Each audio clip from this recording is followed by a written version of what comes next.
आपल्याला आपण एक विकासाचा बनणार आहात आणि आपल्याला धमकी मिळालेली आहे.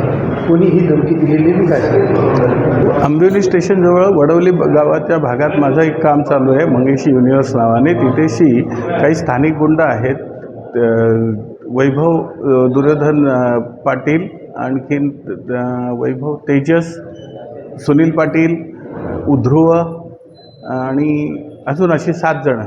त्यांची नावं मी पोलीस स्टेशनला ती सगळी दिली आहेत.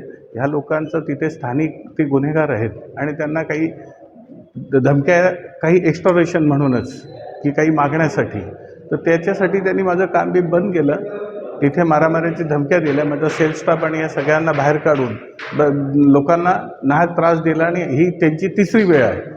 यापूर्वी मी समजावून सांगून प्रयत्न केले, परंतु आता त्यांनी साईटवर येऊन प्रत्यक्षात सगळं काम बंद केलं आणि तिथेशी मारझोड करायचा प्रयत्न केला.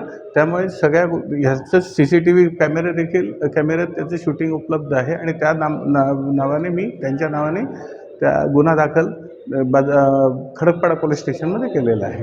काय नेमकं पैशाची मागणी केली, काय केलं? त्यांचं पैसे मागणं हाच उद्देश.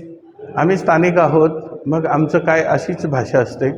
त्याच्या व्यतिरिक्त गाडी मटेरियलच्या गाड्या आल्या त्यांना थांबवणं, चावी काढून घेणं, अशा प्रकारच्या गोष्टी करतात आणि तिथे आम्हाला रोज जायचं आहे.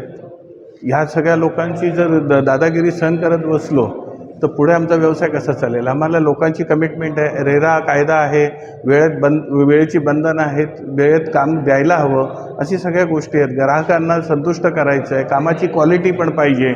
मग हे लोक म्हणतात आमचेच लोक येतील, आमचेच सप्लाय असतील, आमचेच कामगार असतील, तर असं चालत नाही. तिथे टेक्निकल म्हणजे स्किल आणि अनस्किल लोक तिथे काम करतात. सगळेच लोक तिथे स्थानिक काम करू शकत नाही, ही आमची अडचण आहे. त्यामुळे आम्ही त्यांना ह्या एक्स्टॉर्शनच्या बाबतीत अगेन्स्ट आम्ही आहोत. आम्ही त्यांना काही कुठला दमदाटी केली म्हणून आम्ही त्यांना काही पैसे देणार, तर आता ते आम्हाला शक्यच नाही. ह्यापूर्वी त्यांनी 2दा ट्राय केला, ही 3रा ट्राय होता, म्हणून ही गुन्हा दाखल केलेला आहे. काय सांगाल, तुमच्यावरती आरोप लागलेला आहे? मी वैभव दुर्योधन पाटील, मी राहणार वडवली. मी व्यवसाय करतो वडवली गावात. मंगेशी युनिवर्स वडवली गावात चालू आहे. याकरिता मी त्यांच्यासोबत 2 वेळा बैठका झाल्या. मला व्यवसाय कामधंदा मिळावा, गावातल्या स्थानिक मुलांना कामधंदा मिळावा, याच्याकरिता त्यांच्यासोबत 2 बैठका झाल्या माझ्या. तुम्हाला व्यवसाय कामधंदा देतो बोलले आणि त्याच्यानंतर काय देण्याचा प्रयत्न काय झाला नाही. मग आता त्यांनी तुमच्यावर गुन्हा दाखल केला याची माहिती? नाही, आम्हाला काहीच माहिती नव्हतं. त्यांनी गुन्हा दाखल केला आहे. 10-15 दिवसा अगोदर हा प्रकार झाला होता, पण याच्यानंतर आता 20 दिवसानंतर गुन्हा दाखल झालाय हे आम्हाला आज माहिती पडलं. पोलीस स्टेशनवरून पोलीस आले तेव्हा माहिती पडलं. आम्हाला काहीच माहिती नव्हतं याचं. नेमकं काय प्रकार होता? काय नाही, याच्या आधी अगोदर आम्ही 2 वेळा बैठका झाल्या होत्या आमच्या. ही 3री मीटिंगसाठी आम्ही त्या बसण्यासाठी गेलो होतो.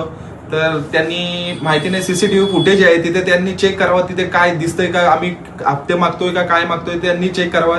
काहीच नाही. हा चुकीचा गुन्हा दाखल झालेला आहे. महानगरपालिका आता निवडणुका येत आहेत 1-1.5 महिन्यावर.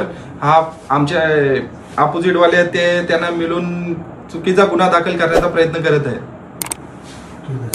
तुमच्या आजूबाजूला घडणाऱ्या घटना पाहण्यासाठी इंडियन TV न्यूज YouTube चॅनलला लाईक, शेअर, सबस्क्राईब करा आणि नवीन व्हिडिओज बघण्यासाठी बेल आयकॉनवर क्लिक करा. आपल्या परिसरातील बातम्या आमच्यापर्यंत पोहोचवण्यासाठी स्क्रीनवर दिलेल्या क्रमांकावर संपर्क साधू शकता. 9320420420.